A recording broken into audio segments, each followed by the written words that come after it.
बिहार में एक बार फिर लोगों के मन में ये सवाल कौन रहा है कि आखिर बिहार में लॉकडाउन की अवधि में विस्तार किया जाएगा या फिर अनलॉक की प्रक्रिया की शुरुआत की जाएगी। क्या बिहार महाराष्ट्र जैसे राज्यों के पदचिन्हों पर आगे बढ़ेगा या दिल्ली में जैसे अनलॉक की प्रक्रिया की शुरुआत अब की जा रही है वैसी ही बिहार में होगा। और ये सवाल उठने भी लाजमी हैं और लोगों के मन में ये बात भी है कि अब अनलॉक की प्रक्रिया की तरफ ही बिहार को बढ़ाया जाए। वो इसलिए क्योंकि जिस तरीके से संक्रमण दर में गिरावट दर्ज की गई है, साथ ही साथ मृत्यु दर भी कम हो गए हैं।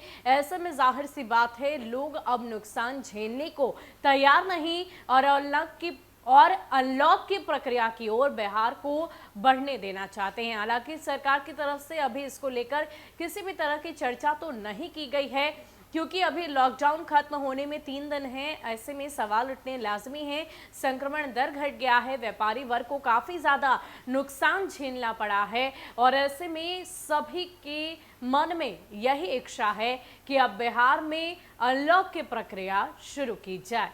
इसको लेकर जो कुछ भी जानकारी हमारे पास है हम आपको विस्तार से देते हैं। बिहार में एक बार फिर से यही सवाल पूछा जा रहा है कि क्या एक बार फिर बिहार लॉकडाउन में रहेगा या फिर अनलॉक का शुरुआत किया जाएगा। क्या बिहार एमपी महाराष्ट्र की राह पर आगे बढ़ेगा दिल्ली या फिर दिल्ली की राह पर आगे बढ़ेगा बिहार। कम हुए संक्रमण दर और मृत्यु का हवाला देकर अनलॉक की मांग की जा रही है। लॉकडाउन की वजह से कारोबार को हुए नुकसान की भरपाई की बात भी उठाई जा रही है।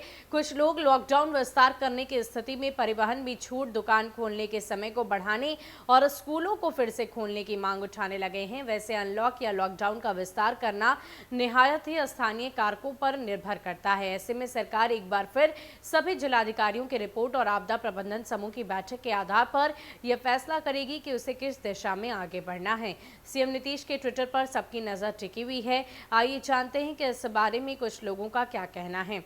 साफ तौर पर व्यवसायी वर्ग की बात करें तो उन्हें काफी ज्यादा नुकसान हुआ है। बच्चों की बात करें तो बच्चों की तरफ से इस बात की नाराजगी जाहिर की जा रही है कि उनका भविष्य अधर में पड़ गया है। स्कूल, कॉलेज, कोचिंग सब कुछ बंद होने की वजह से वो किसी भी तरीके से अपनी पढ़ाई ऑनलाइन माध्यम के अलावा नहीं कर पा रहे और इससे उन्हें कई सारी दिक्कतों का सामना करना पड़ रहा है। खास करके व्यापारी वर्ग की बात करें तो अलग अलग व्यापारियों की तरफ से इस बात की चिंता जाहिर की जा रही है कि आखिर उनका व्यापार अब आगे कैसे बढ़ेगा, क्योंकि जिस तरह की तस्वीर बिहार में सामने आई, पिछले दिनों लॉकडाउन लगा रहा और ऐसे में जो व्यापार मेडिकल के अलावा थे वो पूरी तरीके से ठप पड़े हुए थे और ऐसे में उन्हें काफ़ी ज़्यादा नुकसान झेलना पड़ा है। साथ ही साथ अगर हम आगे बात करें अन्य वर्गों की, अन्य क्षेत्रों की, तो उनमें भी कम नुकसान नहीं हुआ और ऐसे में अनलॉक की प्रक्रिया की शुरुआत करने की बात लगातार कही जा रही है। अब आने वाले समय में एक बार फिर से बिहार सरकार की तरफ से लॉकडाउन को लेकर आपदा प्रबंधन विभाग के साथ बैठक की जाएगी। साथ ही साथ अगर हम बात करें जिलाधिकारियों की, तो जिलाधिकारियों से रिपोर्ट मांगकर ही आगे इस दिशा में किसी भी तरह का निर्णय लिया जाएगा। फिलहाल के लिए इतना ही। ज्यादा अपडेट के लिए आप बने रहे न्यूज़ फॉर नेशन के साथ। नमस्कार।